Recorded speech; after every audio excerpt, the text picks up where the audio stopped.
Lahore high court की जानिब से सीईओ समेडा की तकर्री कलअदम करार दे दी गई। कैबिनेट डिवीजन का फरहान उजैर ख्वाजा की बतौर सीईओ की 13 जनवरी को तकर्री का नोटिफिकेशन कलअदम करार। जस्टिस तारिक सलीम शेख ने साबिक सीईओ हाशिम रजा की दरख्वास्त पर हुक्म जारी कर दिया।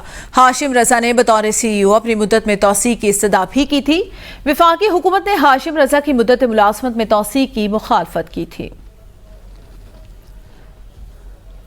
आपको बताएं, जस्टिस तारिक सलीम शेख के हवाले से मुद्दत जो है वो तौसी की गई थी, मुखालफत कर दी गई है। विफाकी हुकूमत ने हाशिम रजा की लाहौर हाईकोर्ट की जानिब से सीईओ समेडा की तकर्री कलअदम करार दे दी गई।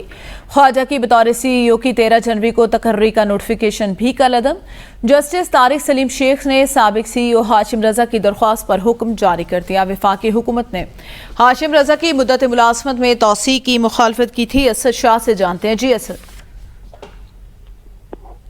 जी बिल्कुल, मैं आपको आगाह करता चलूं कि लाहौर हाईकोर्ट की जानिब से सीईओ समेडा की तकर्री कलअदम करार दे दी गई है। कैबिनेट डिवीजन का फरहान अजीज ख्वाजा की बतौर सीईओ की 13 जनवरी को तकर्री का नोटिफिकेशन की कलअदम करार दे दिया गया। जस्टिस तारिक सलीम शेख ने साबिक सीईओ हाशिम रजा की दरख्वास्त पर समाअत की है। हाशिम रजा ने बतौर सीईओ अपनी मुद्दत में तोसी की इब्तिदा भी की थी। वफाकी हुकूमत की हाशिम रजा की मुद्दत मुलाजमत में तोसी की मुखालफत थी। हाशिम रजा के खिलाफ शिकायत मौजूद है। वकील वफाकी हुकूमत ने यह मौकफ रखा था। दरखास्त गुजार की बदस्तूर सीईओ तस्दीक के लिए हुकूमत को हदायत नहीं की जा सकती।